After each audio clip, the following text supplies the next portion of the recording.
waana nin dhalinyaro ah u dhashay dalka Sacuudiga oo ku geeriyooday halkii uu ku dhintay 20 sanadood ka hor aabihii hal shil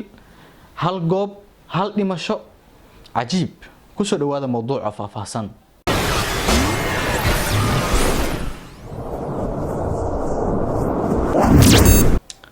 السلام عليكم نود داوده waxaan ahay Mustafa Abdullahi Maxamed halkaad iga daawaneysaan waa Dohal official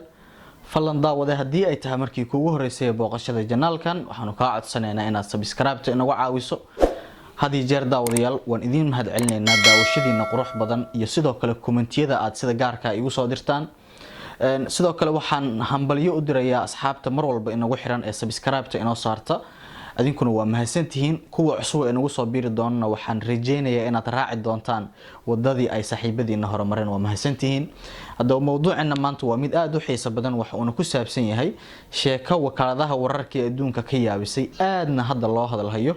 hadaba daawadayaal sheekadan aadka u xiisaha badan ayaan waxaan ka soo xiganay wakaaladaha wararka ee ugu caalamisan adduunka hadaba sheekadan xiisaha badan ayaa ka dhacday dalka Sacuudi Carabiya waxaana ku dhacday wiil iyo aabihii nin dhalinyaro u dhashay dalka Sacuudi Carabiya ayaa ku nafwaayay shil gaari oo ku haleelay goobtii aabihii ku dhintay 20 sanadood ka hor hadaba daawade shilkan ayaa ka dhacay inta u dhaxaysa deegaanada Abu Ariish iyo Caarida ee dalka Sacuudiga waxaanu shilkan dadka deegaanka ah dhaxdooda ka abuuray hadalhayn aad u tiro badan sidoo kale dadka deegaanka ayaa aad u wada garanayay wiilka iyo aabihii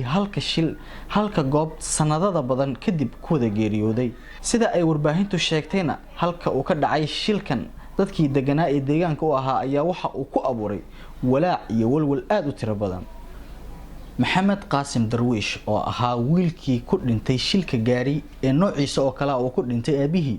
ayaa waxay da'diisu ahayd 28 jir waxa uu ka tirsanaa ciidamada ilaalada xuduudda ee dalka Sacuudi Carabiya hadaba daawadayaasheena qiimaha iyo qadarinta inaga mudan waxa xusid mudan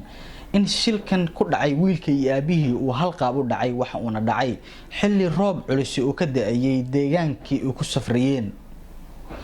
sidoo kale wiilka abtigi oo la hadlay wakaaladaha wararka caalamka ayaa sheegay in geerida wiilkan iyo aabihii ay saameyn weyn ku yeelatay qoyskooda iyo waliba dadka deegaanka ku noolaa sidoo kale Maxamed Qaasim Darwiish ayaa safar u ahaa si uu u soo booqdo waalidkii oo ka koobnaa hooyadii iyo sidoo kale 4 wiil iyo sidoo kale 4 gabdhood